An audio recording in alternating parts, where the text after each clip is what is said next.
María, qué gusto conocerte. Bienvenida Feliz de estar con ustedes. Pequeño teatro virtual. Desde hace varios meses habíamos hablado con María para invitarla a uno de estos foros de Makemake. Ella me escribió inmediatamente que por favor la invitara. Entonces me alegra tenerte acá. María tiene cantidad de novelas bajo su nombre, cantidad de premios de Barco Vapor 2004, Fundación para las Letras Mexicanas 2005, Premio Norma en el 2000 y de Fundalectura en el 2007, Lista IBI de Honor en el 2016, bueno. Y de todos esos libros que María tiene, de los cuales muchos están en Makemake, con la editorial El Naranjo, a quienes les agradecemos aquí pues el contacto con María, ella hoy nos va a hablar de El velo de Elena. Entonces, me desaparezco del escenario. Cuéntanos sobre la novela y también el trasfondo histórico. Y recuerden que pueden hacer sus preguntas aquí en el chat.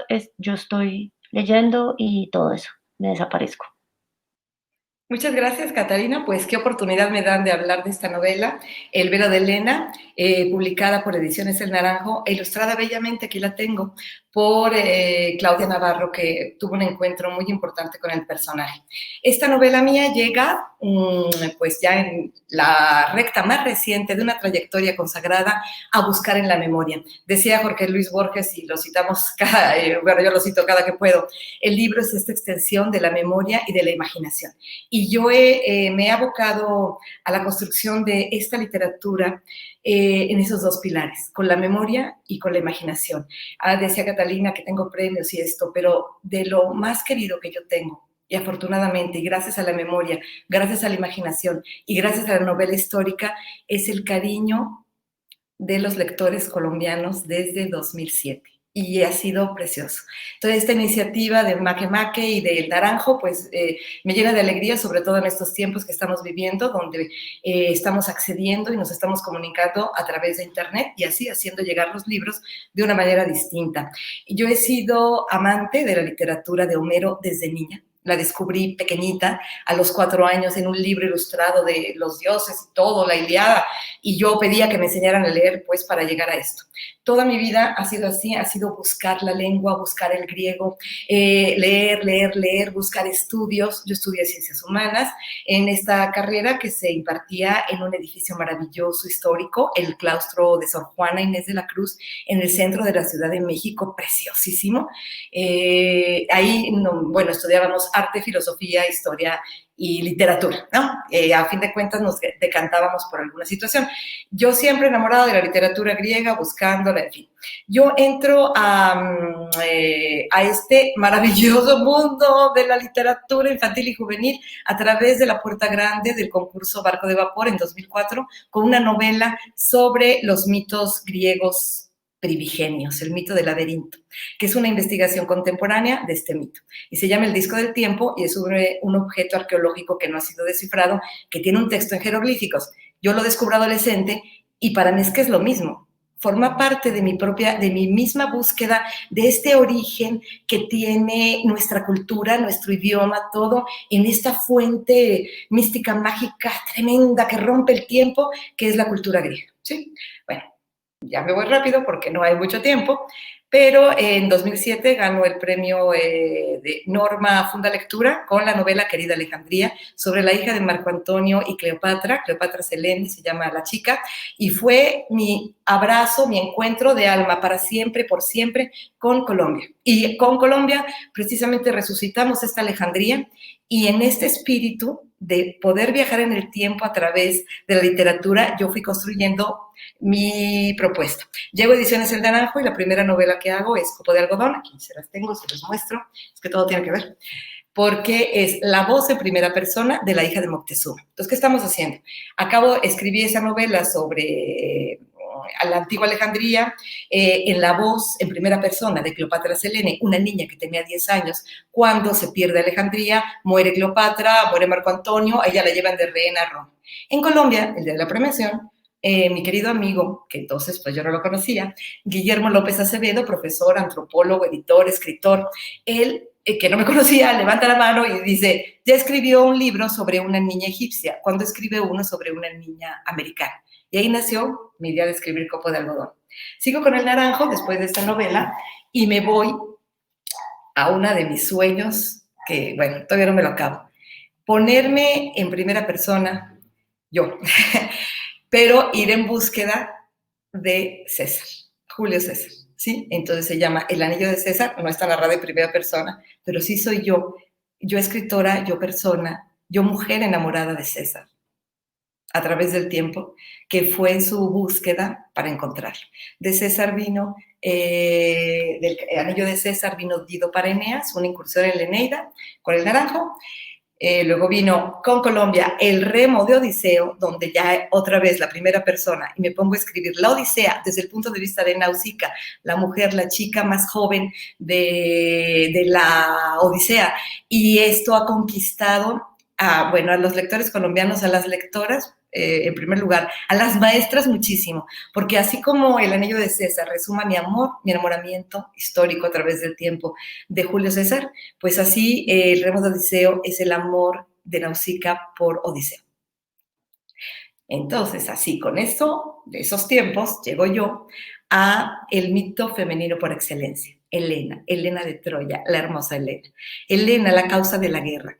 Helena, que tiene este nombre que significa brillante, resplandeciente, la mujer más hermosa. Helena, por supuesto, es trasunto de Afrodita, y Afrodita por muchos años fue mi diosa. Decía Armando anteriormente que era ateo, y yo desde niña, mi alma profesó la religión olímpica, la religión de los 12 dioses del Olimpo, que yo me la fui encontrando y me la encontré, por supuesto, a través del catecismo.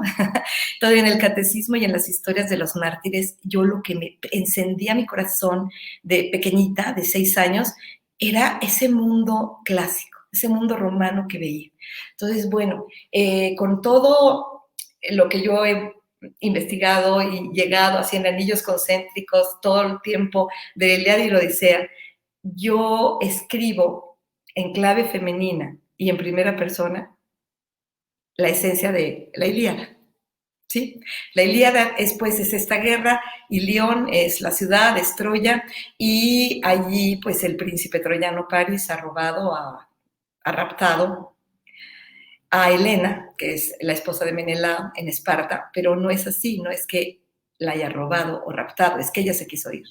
Entonces, aquí, leyendo y a través de la historia, vemos que en este momento de la organización de las ciudades-estado griegas, que son los micénicos, hay un antecedente que son los minoicos, y esta sociedad era una talasocracia donde era muy importante la mujer, y hay una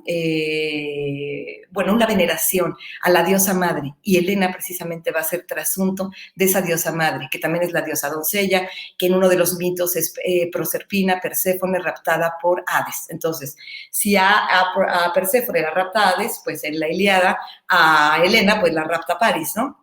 ¿Por qué? Porque este evento de ruptura, de rapto y demás es necesario para que siga el mundo siguiendo, para que hagan las estaciones en el caso del rapto de Hades y Perséfone, y en el caso de la Ilíada, de esta historia, porque es la voluntad de Zeus. Yo escuché una vez una conferencia de un súper especialista, Gregory Nagy, de Harvard, sobre el mundo médico, y le pregunta a la entrevistadora, ¿cuál es el argumento de la Ilíada?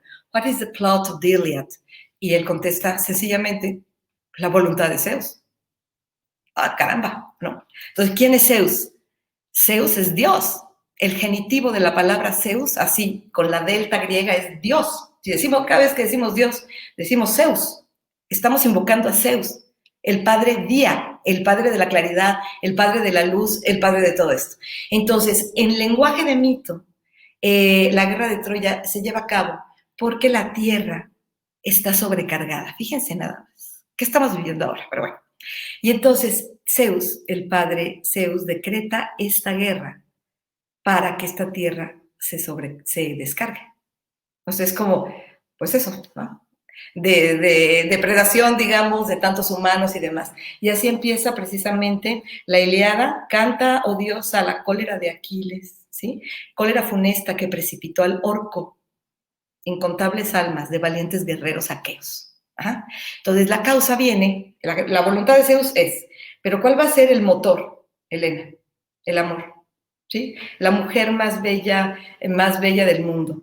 Por su amor y por su causa y por rescatarla, se hace esta guerra. Y en el transcurso de la Ilíada, ella misma se insulta a sí misma y dice, yo, ojos de perro, que por mi causa murieron tantos, ¿no? Entonces hay una serie de muertes y de desgracias, de tragedias, de pérdidas, de problemas en las familias fortísimos y pues eso, muerte y demás, y la causa se le atribuye a ella. Entonces, los siglos posteriores pues la fueron manejando su figura y en un siglo de mucha moral, ya la famosa moral victoriana, el 19, pues una adúltera, ¿verdad? Pecaminosa, adúltera, y entonces empieza a tildar este amor-pasión que es el que Afrodita infunde en los corazones de las personas, les digo que profeso la religión de los 12 dioses, como el pecado. Entonces, ¿por qué? Pues porque es así, porque hasta en la Ilíada se dice, a Helena se va con Paris con sus tesoros, que eran de ella, no eran de su marido, eran de ella, porque ella estaba rigiendo un estado que heredó ella y su esposo era como el príncipe consorte, o sea, como si digamos la reina Isabel de Inglaterra actualmente, ¿no? Ella se lleva con toda su libertad y no se lo pensó dos veces porque era su derecho de elegir y se lo lleva y engrandece obviamente el tesoro troyano, lo que entonces se entendía por tesoro, que es toda una conferencia aparte, ¿eh? Bueno, pero eran objetos que actualmente son muy fáciles de producir, en la antigüedad no, por ejemplo, un trípode, una vasija para bañarse, telas, qué sé yo. Bueno, y entonces ella se lleva pues este tesoro y es este capital en el que la institución del matrimonio posteriormente, en siglos posteriores, es lo que quiere proteger, el capital, ¿sí? Para unirlo. Entonces, cuando hay estos enamoramientos que son efectivamente un rompimiento, que son mucho muerte, recordemos el mito, Proserpina y Hades. Se la lleva y su madre sufre y llora y se hace un invierno, pero es que eso va a ser necesario para que venga otra vez la primavera. Pues eso, entonces ella se culpa, se causa, en la Ilíada, no hurta su responsabilidad, ¿sí? Pero lo hizo y lo dice siguiendo una fuerza superior, que es precisamente Afrodita, la diosa, ¿no? Entonces, ¿qué hice yo en el velo de Helena? Bueno, la investigación, eso me lo preguntan mucho, toda mi vida, ¿sí? O sea, una ansia verdaderamente de volver a mi patria, porque esa es mi patria, ese origen de la cultura, de la lengua, de lo que somos, esa narrativa, esas pasiones, esa manera de hacer crecer el corazón que tienen los héroes en la Ilíada. Ellos toman esta tarea de ir a la guerra y todo, pero es para ellos desenvolverse, para florecer, pues. Ayer estaba en un encuentro medio presencial, medio virtual, en León, Guanajuato, anteayer, para celebrar el Día del Libro y hablábamos del concepto de la guerra entre los aztecas y se parece a este concepto. El concepto de la guerra entre los aztecas es: aquí nadie teme la muerte en la guerra, no te acobardes, corazón mío. Es un concepto importante en el mundo de estos héroes, el corazón. Este fuego, así lo dicen en el lenguaje homérico, que siente el héroe que le rompe el pecho y tiene pues que ejecutar su virtud, su arete en griego, ¿no? Lo mismo el guerrero azteca y la vida vista así. ¿Qué es en la mujer, en este caso en Helena? Pues es servir a Afrodita, y Afrodita va a ser efectivamente su diosa, porque la característica más importante de Helena es la belleza. Leemos en Platón, en este hermoso diálogo de Sócrates, el banquete, que busca el amor, la belleza. ¿Sí? La belleza es lo que busca. Hay muchas maneras de decir, pues, la belleza. Y entonces, cuando yo llego ya a escribir El velo de Helena, ya tengo una sensibilidad muy grande que me han dado los lectores. Las maestras, los maestros, los chicos, las chicas, mamás, papás, ellos, ¿sí? En estos encuentros que hemos tenido, en este que estamos teniendo, entonces yo voy como que construyendo un discurso que sea el apropiado para restituir este tesoro del mundo homérico a nuestra generación, a nuestros jóvenes, a nuestro siglo, a nuestro tiempo. La Ilíada y la Odisea fueron los libros necesarios de muchos siglos, los libros necesarios que necesitaba ese maravilloso mundo. Dice el gran historiador Oswald Spengler en La decadencia de Occidente, que la historia son como las estaciones, ¿no? Y que los griegos fueron como la primavera. ¿Y qué produjeron estos griegos? Grandes creaciones del alma humana llena aún de sueños, que acaba de despertar. ¿Sí? Entonces, esta alma que se renueva, el espíritu de la humanidad, pues yo sí he sentido verdaderamente, y también combinado con los mitos aztecas, luego hacemos una charla azteca, qué es lo que nos toca, ¿sí? Y que así como los antiguos griegos de la época de Pericles despertaron a una primavera y un siglo de oro, nosotros como cultura iberoamericana, hispanoamericana, latinoamericana, el nombre que ustedes quieran decirle, estamos en un momento de despertar. Y creo que así como el signo del clasicismo fue la antigua Alejandría y fue el helenismo, actualmente la cultura universal más preponderante es nuestra florecida Latinoamérica, Iberoamérica, Hispanoamérica, que involucre todo este tesoro de los antiguos griegos y romanos, más nuestros incontables, hermosos tesoros de nuestras tierras propiamente dichas. Y bueno, Caterina, te veo. el tiempo ha fluido. Eso es. Entonces, Querida, bueno, más o menos va así. Querida María, aquí tengo una pregunta de Siuri, y creo que encaja muy bien con lo que estás hablando ahorita, y es cómo introducir a los niños a este tesoro de la mitología griega. Pues tenemos la respuesta, ¿verdad, Catalina? En Makemake. Tenemos una respuesta. Con diccionario de mitos clásicos. Lo escribo yo en 2016, hace 17, y lo escribo con la idea de un poeta español, el maravilloso poeta Aurelio González Obis, que está publicado en Colombia, búsquenlo, por favor. Y él es español, especialista en literatura clásica, y él tuvo la idea, cuando nos estábamos despidiendo después de un encuentro que yo presentaba mi novela Dido para Eneas en España, y él dice, hagamos un libro para niños pequeños y en general para todos, que tenga una introducción en verso, una descripción en prosa y que sea ilustrado. Con esta idea yo fui con el Naranjo, y el Naranjo produjo esta maravilla, que es este libro ilustrado por Amanda Mijanos. Sí, de hecho lo subimos a Makemake antes de ayer. Nos lo pasó el Naranjo, que no lo teníamos. Ajá. Ya está disponible en Makemake.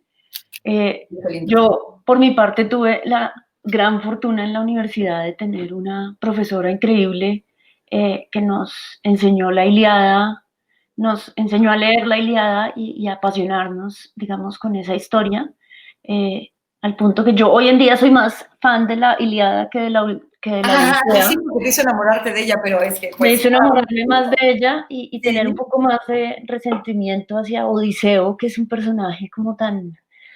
Fecundo en recursos, es fecundo en recursos. Yo amo Odiseo. Totalmente, ¿cómo César? Yo creo que quisiera preguntarte, o sea, para mí quizás mi tema favorito en novelas históricas y en historia es la conquista de México.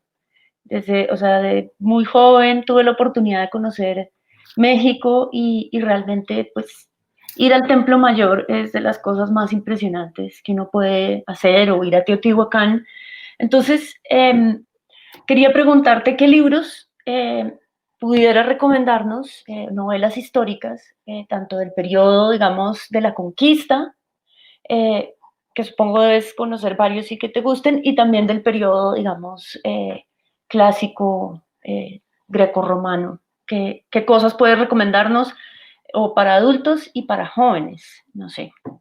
Mira, la conquista también ha sido mi tema absoluto, y yo lo que es la historia de la conquista de Bernal, la verdadera historia de la conquista de México de Bernal Díaz del Castillo. Es que qué barbaridad. Es una obra maestra, yo la descubrí cuando estaba adolescente también, y de esa me dio a mí, bueno, es que lo que yo voy a recomendar es mi libro. Copo de algodón, se los prometo. O sea, si quieres tener una visión de la conquista equilibrada, donde se está encontrando que somos producto de una cuestión de amor y de riqueza cultural, y es precisamente esta novela. Esta novela la escribí con fervor, la escribí casi canalizando mi amor por los antiguos mexicanos y precisamente por este momento que estás mencionando, Catalina, por el encuentro entre dos mundos fascinantísimos, entre personas increíbles de ambos lados y de los cuales somos producto. Miren, esto es así. Hemos dicho que la mitad de nosotros es este mundo, el mundo americano, la mitad de copo de algodón. Y lo que dices del Templo Mayor, ¿tú has ido al Templo Mayor, Catalina? Sí, claro. Es Bueno, hermoso. es uno de los museos más impresionantes del mundo porque está en los cimientos de un lugar sagrado desde el punto de vista de su cosmovisión, que es la astronomía, un lugar en el que ellos encontraron un centro del universo, tanto por la ubicación que tiene hacia arriba, las 13 cielos que decían, como hacia abajo, porque son corrientes subterráneas que tienen que ver. Todo eso está, es verdad, o sea, no es de marcianos, es algo que ubica las catedrales góticas, por ejemplo. Entonces se establece una nervadura de las catedrales góticas en Europa y todas tienen que ver con una cuestión de agua y de corrientes de la tierra y todo esto, y afinado con las constelaciones y una visión que es que el ser humano es fascinante, ¿no? Entonces, bueno, tú me dices que novelas y eso. Yo digo La Conquista Verdadera, recomiendo la mía absolutamente. Yo fui lectora también de Madariaga, del Corazón de Piedra Verde, hermoso. Grande. Esa es una gran novela. Hispánica, del amor que España tiene o sea, el espíritu de España tiene un amor por América que no te lo acabas. Y nosotros, uno muy grande. Y es más amor que odio, rencor. Y ese ha sido mi camino y esa ha sido mi palabra siempre para lo que respecta a mi maravilloso país, reconciliar estas dos mitades, porque son mitades portentosas y divinas y preciosas. Y el proyecto clásico de Grecia, de Roma y todo lo que tiene detrás, que es Mesopotamia, Egipto, Cartagena y demás, viene a la grandiosa América por la entrada española. Yo sé que la conquista, bueno, sí, la conquista, el descubrimiento, la entrada, o sea, y es algo que no ha acabado de decirse. Amigos, Egipto tuvo 3,000 años, nosotros tenemos 500, somos unos bebés, entonces tenemos que desenvolver nuestra potencia cultural, pero ya de ya, y este es un momento en el que tenemos todas las herramientas de estas que estamos contrastando para crecer. Por eso yo me digo, no en balde mi literatura floreció en Colombia tanto, porque esas generaciones de niños que están leyendo esta visión de una historia conciliadora y de una historia enriquecida y de una historia enamorada, porque mi diosa es Afrodita, pues entonces van a construir un mundo en el que no hay fronteras, porque no hay fronteras para el amor. No tengamos miedo, aquí nadie tiene miedo. Nadie va a tener miedo porque así decían los aztecas. Nadie tenga miedo en la guerra. Ahora, me voy a los clásicos. Fuegos de Marguerite Yourcenar, que es una entonación del alma, del amor de esta gran autora de Memorias de Adriano, la cual también me gusta mucho, pero para mí Fuegos es un libro sagrado, esa novela. Ahora, yo amo, admiro y quiero muchísimo, y hasta lo abracé y lo llené de besos, a Valerio Massimo Manfredi, el italiano, porque pues él la tiene.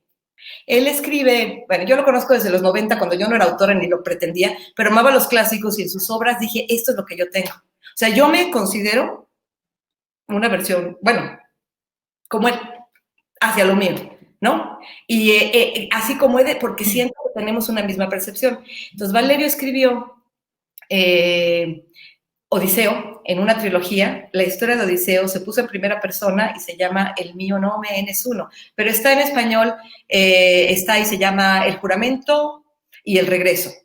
Y luego viene otra, pero El juramento y el regreso es la historia de Odiseo desde su padre, que fue argonauta. Lo vas a querer mucho, Odiseo, tú que no lo quieres. Bueno, que dices que es esto. Cuando tú leas eso de Valerio, ¿y qué hizo Valerio? Se convirtió en Odiseo, él es Odiseo. Fue a presentar este libro en 2014 a la Ciudad de México, en la Feria del Zócalo, y yo lo fui a conocer ahí con mi corazón, sentía que el fuego me devoraba, y luego cuando pidieron las preguntas, y yo le dije, es que esto no es pregunta, esto es un homenaje, porque yo te puedo decir a ti, escritor, que lo que le dijo Dante a Virgilio en un sueño, que es la Divina Comedia, tu duca, tu signore, tu maestro, tu guía, tu señor, tu maestro. Ahí se fue de espaldas, ¿eh? En fin, pero lo que yo te quiero decir ahí es que yo, les quiero decir a todos ustedes, cuando yo vi a Valerio, el italiano, que ha trabajado todo esto, que escribió la historia de Alejandro Magno y que escribió Odiseo, sentado ahí, en el centro de México, a una cuadra del Templo Mayor, que te estoy diciendo que es sagrado, yo lo leí en clave de mito. Dije, es que es Odiseo, no es Valerio, es Odiseo el que vino aquí a sembrar esa palabra, porque él es un narrador oral. O sea, véanlo en internet y van a ver cómo. Es un novelista. Bueno, él es historiador también. Es, bueno, arqueólogo. Y es un narrador oral. La palabra te construye. Entonces, ese año 2014, en el calendario azteca, era Acatl, que es caña. En año caña se fue Quetzalcóatl y regresa. Quetzalcóatl, bueno, es un principio universal, que es un principio de civilización universal que equilibra las fuerzas. Entonces, para mí fue en ese momento que yo escuché hablar a Odiseo, sentado ahí en el Templo Mayor, dije, ya llegó Odiseo a México. Y Odiseo es el hombre, lo dice en las primeras partes de la Odisea, canta, oh diosa, a Odiseo, el hombre que tuvo tantos trabajos, que conoció muchos lugares y muchas maneras de pensar. Odiseo era tolerante, porque conoció muchas cosas.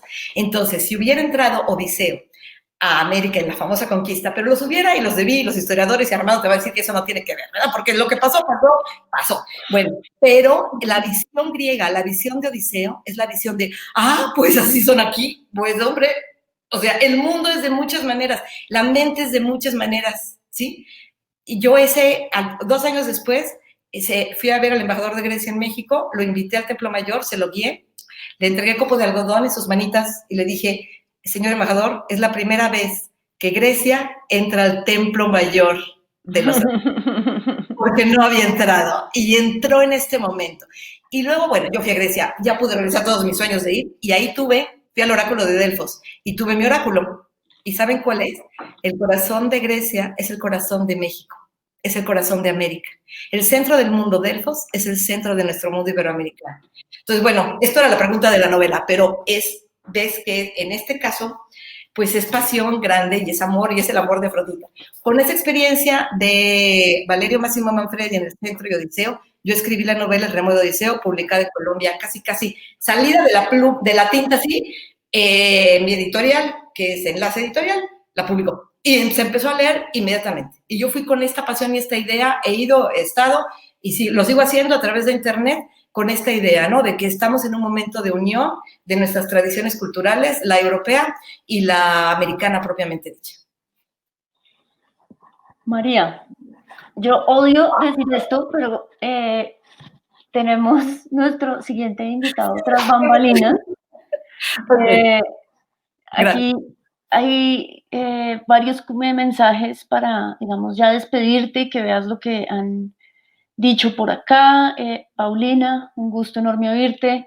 Aún me queda en la memoria tu cálida lectura en voz de un diplomado aquí en Oaxaca. Los diccionarios son los favoritos de mis hijos y el mío, copo de algodón. Copo de algodón, ¿dónde estás, copito? Shuri, que ha estado acá muy pendiente, pues nos habla que en Estados Unidos en inglés hay muchos libros sobre la cultura griega, pero no tanto en español. Muy adecuado, muy adecuado. Por eso es muy importante el de Diccionario de Mitos Clásicos. Está bien bonito, realmente. Sí. Natalia Castro, que ha estado también muy activa, digamos, interesante conocer la mitología desde el punto de vista de mujeres. Y nos preguntaba sobre mujeres que hicieron historia y casi no conocemos. Después, pero tenemos a Aspasia de Mileto, que es la base de la Acrópolis y la cultura griega, fue la esposa de Pericles, y tengo una novela que se llama Atenas siempre, disponible en Colombia. Pues, María, te agradezco mucho, me da mucho gusto conocerte, así sea por este hermoso canal. Hermoso nos conoceremos. Saquen una fotito.